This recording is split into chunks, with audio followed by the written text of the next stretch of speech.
And I guess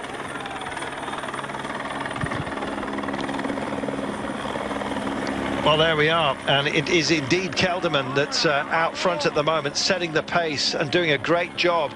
Yates just couldn't stay with this. The road very, very narrow, as you can see, and Michael Landa in a place, well, many said he hadn't actually prepped or wasn't in great form, but he's showing that he is right here and right now, as you said, Magnus. Yeah, definitely. He's looking like he's in control of this climb. Oh, the Kelderman's going very strong indeed up here.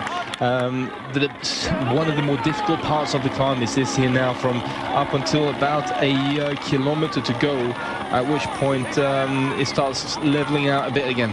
Well, it eases, but hardly anything, and it's a cruel one. Landa, of course, he's riding at home here. A couple of stages of the Giro last year and a stage in the Vuelta, we remind you. And that is Latour, who's been on such great form, just going backwards and about to be taken by the chasers.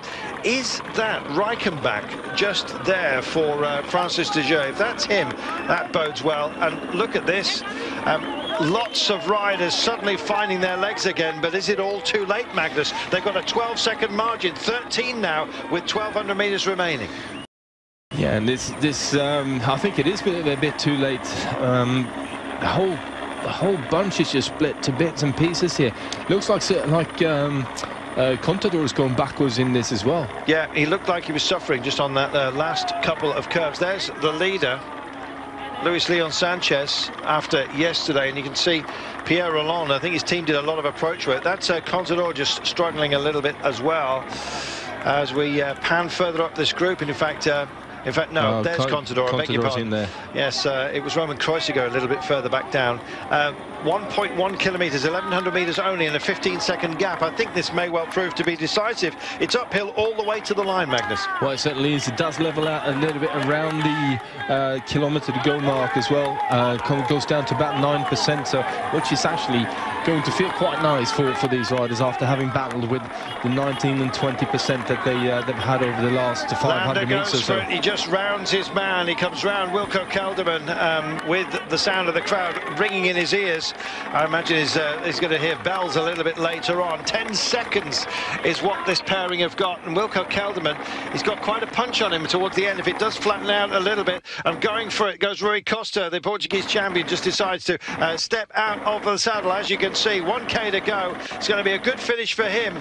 Who's going to get close and limit the damage? Alberto Contador, of course. There he is, comes up on to the back wheel. This is about damage limitation because of Michael Landa, who clearly has arrived on much better form than many of you thought. There were some questions from you on Twitter earlier on today as to how much he'd got to invest. 800 metres is what he's got to deal with right now, and he's also got to deal with Kelderman, who's now in his wheel. But is he starting to struggle? There's a gap opening up between them as Landa tries to just put some space there, and Kelderman's equal to it, comes up and reminds him that he's still there. This battle not over by any means, with just 700 metres to go. 8 seconds is their margin. They may even still get caught. 7 seconds suggested to us here as we're still on 12%.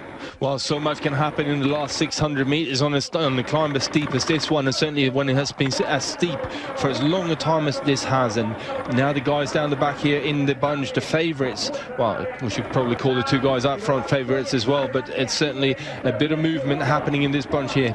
Yeah, I think it was Rodriguez that just got to the front of the chase, but as you can see, it does ease here now as Kelderman got stealing in his mind. Why not? He'll be thinking about the overall as well. He's probably the better choice than guessing, certainly has been today. So Kelderman just stalking his man. It's Michael Landa. It's going to be a sprint between these two. The gap is now too big, 15, 16 seconds. It's getting more as they start to think about the sprint. Crowd getting involved here, security trying to clear the way. 300 metres remaining. They're still climbing. They're still climbing, and Landa's still working hard. Kelderman, though, is he going to go for this one for an early one? Timing is going to be everything in this kind of a sprint. Especially as Kelderman offers up a big windbreak, I guess you might say, for Landa if he can stay with him if the attack does come. Surely it's going to have to happen between the pair of them. It's a question of when. The road eases. They look at each other. They know that they've got it between them. It's Perito that picks it up. Oh, there's all hell breaking up, and Sammy Sanchez goes for it as well. Sammy Sanchez are being chased down by Henao. Who else? From Team Sky. It's a big battle between those two. They can't afford to keep looking at each other.